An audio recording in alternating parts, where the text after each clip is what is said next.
Hello students, welcome to my YouTube channel. Students, आप लोगों को यह जानकर काफ़ी ज़्यादा खुशी होगी कि मैं कक्षा 11वीं का विषय भूगोल का पेपर लेके आ चुका हूं। जो पेपर आपका यानी भूगोल का पेपर जो आपका 22 तारीख को यानी 22 मार्च को है, ठीक है। इस प्रकार से आपके लिए वीडियो काफ़ी ज़्यादा महत्वपूर्ण होने वाली है, क्योंकि जो पेपर आपका जो कक्षा 11वीं का भूगोल का पेपर है, ठीक। तो जो 22 तारीख को जो पेपर होने वाला है, तो ये पेपर जो ये पेपर है, एक मान लीजिए एक नमूना प्रश्न पत्र है। इसमें आपके पूरे प्रश्न उत्तर दिए जाएंगे, साथ ही आपके रिक्त स्थान, सही विकल्प, एक वाक्य उत्तर, सत संपूर्ण सोल्यूशन के साथ बता रहा हूँ, ठीक। क्योंकि जो इसमें जो उत्तर दिए गए हैं वे वेरी वेरी मोस्ट इंपोर्टेंट है, जो आपके पेपर में काफ़ी ज़्यादा आने की संभावना है, ठीक। तो चलिए इस वीडियो के माध्यम से आपकी तैयारी भी हो जाएगी कि आपने कितना पढ़ा है, कितना आप पे बढ़ रहा है, कितना नहीं बढ़ रहा हो। साथ ही साथ इससे आपकी रिवीजिंग भी हो जाएगी, ठीक। तो आपके पास में जितना भी टाइम है उस टाइम में आप इस वीडियो पूरा कंप्लीट देख लें, साथ ही समझ लें, क्योंकि ये वीडियो मुश्किल से 10 से 20 मिनट रहेगा। 10 से 20 मिनट में आपको डेफिनेटली पता लग जाएगा कि हमारा पेपर किस प्रकार से आने वाला है, ठीक। तो चलिए शुरू करते हैं। तो आप लोग देख सकते हो यहाँ पर आपको रोल नंबर डाल देना है। यहाँ पर कक्षा 11वीं भूगोल लिखा ही है, समय 3 घंटा दिया गया है, ठीक। ये आपका पूर्णांक भी दिया गया है यहाँ पर। इसके बाद जैसे हम लोग पेज पढ़ते हैं तो उसको पता रहेंगे आपके सामने यहाँ पे सही विकल्प क्या रहेंगे, सही विकल्प। तो यहाँ पर जो सही विकल्प दिए गए हैं, जो यहाँ पर 5 नंबर के बताए गए हैं, तो जैसा कि आप लोग सामने मैं यहाँ पर जो सही विकल्प बताऊंगा उनके आंसर आप लोग हमें कमेंट बॉक्स में बता सकते हैं, जिससे आपको मालूम हो जाएगा हम पे बन रहा है या नहीं बन रहा हो। जिनको नहीं पता तो उनको मैं आंसर बता भी रहा हूँ। जब पहला लिखा है भूपृष्ठ पर सबसे बड़ी प्लेट कौन सी होती है। जो भूपृष्ठ पर सबसे बड़ी प्लेट कौन सी होती है बताइए आप लोग। प्रशांत प्लेट या दक्षिणी अमेरिकी प्लेट या अफ्रीकी प्लेट या यूरेशियाई प्लेट। अब आप लोग कमेंट करके बताना कि सर इसका सही आंसर सही है, ठीक। चलिए इसका आंसर बहुत से बच्चों ने सही आंसर दिया, बहुत से लोगों ने लिखा है सर इसका आंसर का ऑप्शन सही है, प्रशांत प्लेट। बिल्कुल सही आंसर दिया है आपका, इसका सही आंसर हो जाएगा प्रशांत प्लेट, ठीक। तो पहले का हो जाएगा का ऑप्शन, ठीक। इसी प्रकार से बढ़ते नेक्स्ट को। नेक्स्ट में है जल वाष्प का जल में बदलना कहलाता है। जो जल वाष्प होता है उसका जल में बदलना क्या होता है, क्या कहलाता है। मतलब वाष्पीकरण कहलाता है या परावर्तन कहलाता है या संघनन कहलाता है या संवहन कहलाता है। अब आप लोगों को कमेंट बॉक्स में बताना, आंसर बताना है क्या कहलाता है। तो बताओ क्या कहलाता है। तो बिल्कुल सही आंसर दिया है इस लड़की ने। इसने लिखा है सर इसका आंसर खा ऑप्शन सही, संघनन। बिल्कुल सही आंसर है इसका, जो है संघनन कहलाता है। चलिए अगला तीसरा देखिए। तीसरा लिखा है निम्नलिखित में से कौन जैव मंडल में सम्मिलित है। जो जिनमें से 4 दिए ऑप्शन दिए गए हैं, इनमें से जैव मंडल में सम्मिलित है केवल पौधे, केवल प्राणी, सभी जैव जीव या सभी जीवित जीव। अब आप लोग बताइए कौन है। तो इसका सही आंसर हो जाएगा घ ऑप्शन सभी जीवित जीव, ठीक। चलिए अगला आप लोग सामने यहाँ पर चौथा जिसमें लिखा है निम्नलिखित एमोत्तर में से कौन सा भारत का एमोत्तर है। मतलब कि जो 4 यहाँ पर एमोत्तर दिए गए हैं, इनमें से भारत का कौन सा है बताओ। तो इसका सही आंसर हो जाएगा ऑप्शन यहाँ पे हो जाएगा 82.30 हो जाए पूर्व, ठीक। 5वां है ज्वारीय वनों का मुख्य वृक्ष है। जो ज्वारीय वन होते हैं उनका मुख्य वृक्ष क्या है। आम, नागफली, बांस या सुंदरी, मैंग्रोव। अब आप लोगों को कमेंट बॉक्स में इसका आंसर बताना, जल्दी जल्दी बताओ। चलिए तो इसका आंसर बता देंगे। इसका सही आंसर हो जाएगा घ ऑप्शन सुंदरी, मैंग्रोव। तो स्टूडेंट इस प्रकार से आप लोग सामने यहाँ पर सही विकल्प मैंने कंप्लीट करवा दिए हैं। आशा करता हूँ आप लोगों पर ये सही विकल्प बन भी गए होंगे, और जिन लोगों पर नहीं बना तो वो एक इन्हें मोस्ट इंपोर्टेंट समझ के ही पढ़ लें, ठीक। तो वो सीख भी लें, ठीक। हो सकता है इनमें से 1-2 आ जाए तो आपके अच्छे नंबर भी आ सकते हैं। इस प्रकार से आप लोग पास भी हो सकते हैं, ठीक। चलिए अब हम लोग देखेंगे निम्नलिखित रिक्त स्थान, मतलब कि रिक्त स्थानों की पूर्ति की। जो रिक्त स्थान दिए गए हैं ये आपके 6 नंबर में यहाँ पर दिए गए। कितने नंबर के, 6 नंबर के। जैसे कि पहले लगा है पृथ्वी पर जीवन बरस पहले आरंभ हुआ था। जो पृथ्वी पर जो जीवन हुआ था तो कितने बरस पहले आरंभ हुआ था बताइए आप लोग। तो यहाँ पर हो जाएगा आपका 380 करोड़ लिखना है हमारी। अगर वहाँ पर लिख के आ जाए कि पृथ्वी पर जीवन बरस पहले आरंभ हुआ था तो 380 करोड़ पहले जीवन आरंभ हुआ था, ठीक। तो स्टूडेंट दूसरा लिखा है यहाँ पर लोहे का लाल रंग या जंग लगना क्रिया के कारण होता है। जो लोहे में जो लाल रंग लग जाता है या जंग लग जाता है वो कौन सी क्रिया के कारण होता है। तो इसमें लिखोगे हम लोग यहाँ पर लिखोगे ऑक्सीकरण। क्या लिखोगे, ऑक्सीकरण, ठीक है ना। क्योंकि यहाँ पर गलत हो गया था इसलिए मैंने गुदी के यहाँ पर सही लिख दिया, ठीक। तो इसमें हो जाए ऑक्सीकरण। फिर वायु की ऊर्जा से समुद्री जल में उत्पन्न होती हैं तो क्या होती है उत्पन्न, तो तरंगें उत्पन्न होती है। इसमें हम तरंगें लिख देंगे। फिर लगा उष्णकटिबंधीय घास के मैदान के नाम से जाने जाते हैं। तो लोग सवाना घास के नाम से जाना, देखो जी सवाना घास, ठीक। सवाना घास के नाम से जाने जाते हैं। फिर लोगों सरदार सरोवर परियोजना नदी पर बनाई गई है। तो कौन सी नदी बनाई गई है, तो ये बनाई गई थी नर्मदा नदी पर, ठीक, नर्मदा नदी पर। फिर लगा कर्नाटक राज्य में पूर्व मानसून वर्षा को कहते हैं। तो हम लोग कहते हैं आम्र वर्षा। क्या कहते हैं हम लोग, आम्र वर्षा, ठीक है ना। ये हो जाएगा। तो इस प्रकार से आप लोग सामने यहाँ पर रिक्त स्थानों की पूर्ति कंप्लीट हो गई है। चलिए बढ़ते हैं नेक्स्ट ओर, ठीक है ना।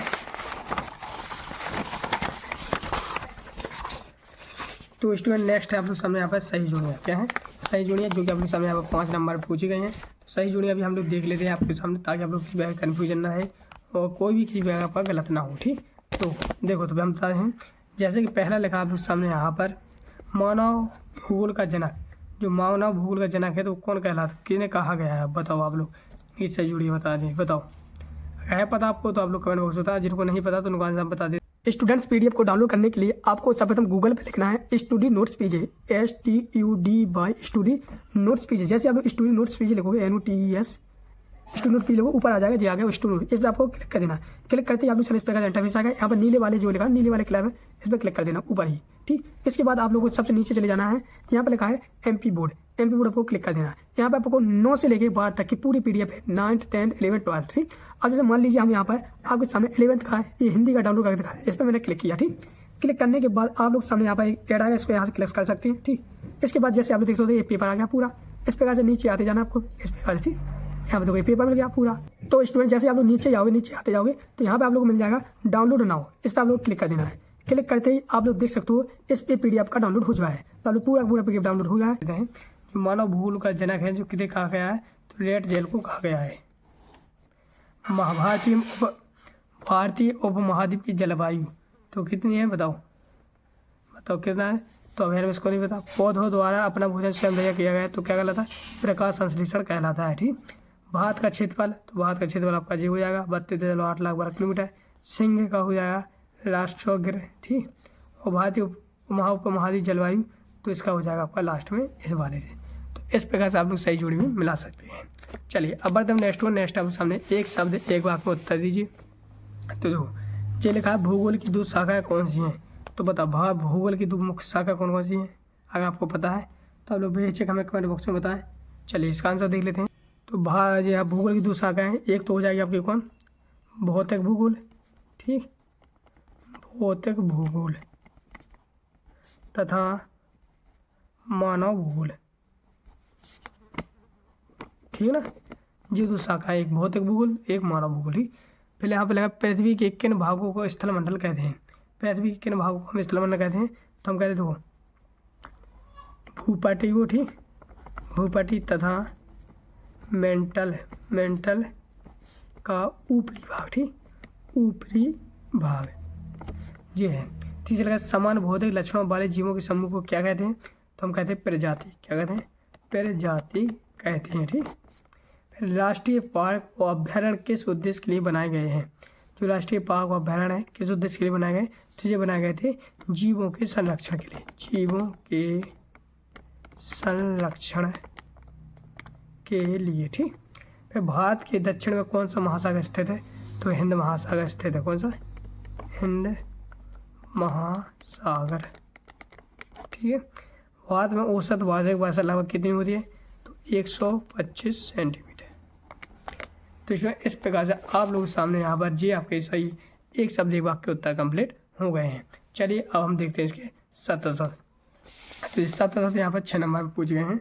शत करने से पहले मैं यहाँ पर एक खुशखबरी दे दूँ, कक्षा 11वीं वाले जितने भी स्टूडेंट इस वीडियो को देख रहे हैं सभी लोग चैनल को सब्सक्राइब कर लेना बेटा। सब्सक्राइब करने से यही फायदा होगा कि जिस प्रकार से मैं आप लोग सामने यहाँ पे भूगोल का पेपर बता रहा हूँ, फिर जो अगला पेपर है वो आपका अंग्रेजी का है, तो अंग्रेजी का भी इस प्रकार से आपको अच्छी तरह से, तो जितने भी लोग यहाँ तक देखें सभी लोग चैनल को सब्सक्राइब कर लेना, ताकि आप लोग भूगोल में अच्छे नंबर प्राप्त कर सको। फिर इसके बाद अंग्रेजी में भी आप लोग अच्छे नंबर प्राप्त कर सकते हो, क्योंकि अंग्रेजी की जो अंग्रेजी है वह काफ़ी अच्छी कठिन लगती है। ठीक, तो अंग्रेजी में मैं आपको ये सब बताऊंगा कि ट्रिक और टिप्स के माध्यम से बता दूंगा, जिससे आप लोग पेपर में कुछ आंसर छाट के आप लोग लिख सकते हो। ठीक, तो चलिए जैसे यहाँ पर भूगोल विषय में केवल पृथ्वी का वर्णन किया गया है, क्या सत्य या असत्य है? तो ये हो जाएगा असत्य।